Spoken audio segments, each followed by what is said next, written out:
მოგესალმებით თითოეულ თქვენსაგან უღმესი მადლობა იმის რომ გამოწერეთ ჩემი არხი იმის რომ ლაიქებთ და კომენტარებთ ვინც არ მიცემთ გაგრძნობით მე ვარ კატო შეგახსენებთ პირადი დიაგნოსტიკის ის უნდა მომწეროთ პირად შეტყობინებაში მითითებულ ნომერზე ვიდეოების ქვეშ რასაც ვუთითებ ხოლმე ასევე სანთლებზე აქსესუარებზე და რა თქმა უნდა რიტუალებთან დაკავშირებით დღეს მინდა გავაკეთოთ ესეთი გაშლა, ვინ არის ის, ვინც ვერ გივიწყებთ.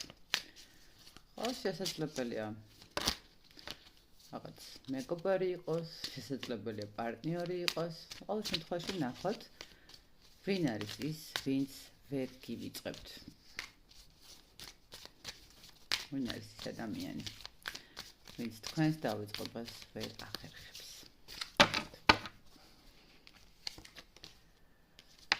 ადამიანი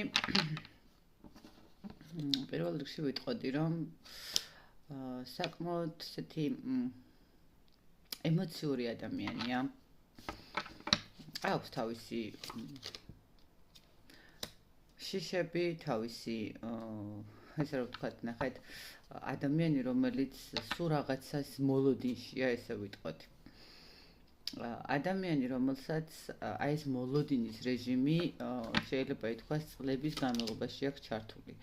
ადამიანი, რომელიც სულ რაღაცნაირად იბრძვის, თითქოს როგორი მომენტი მრჩება, იცით რომ ადამიანს აქვს თავისი შიშები და აი ამ შიშებთან ბრძოლაში არის მთელი თავისი ცხოვრება, შეიძლება ითქვას. ადამიანი, რომელთანაც მე ვიტყოდი რომ გაქვთ, ეხლა შესაძლებელია გქონდეთ რაღაცა ისეთი კომუნიკაცია, ოღონდ ეს კომუნიკაცია მე არ გეტყვით რომ არის აქტიური.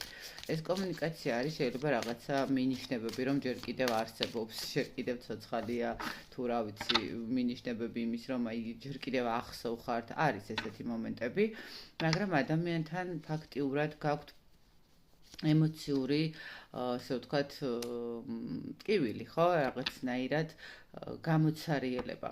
თუმცა თვითონ ეს ადამიანიც არის ადამიანი, რომელსაც ნახეთ, რამდენი შანსიც არ უნდა მიეცეს ცხოვრებაში, იმდენჯერ ახერხებს რომ დაკარგოს ეს შანსი. ვინ არის ეს ადამიანი? არის თასების წყლის სტიქია, შესაძლებელია. ადამიანი, რომელიც ემოციებზეა, ძირითადად ანუ ამ ადამიანის სტრუქტურა აგებულია ემოციებზე, ხო? ყველაფერს ემოციურად უყურებს.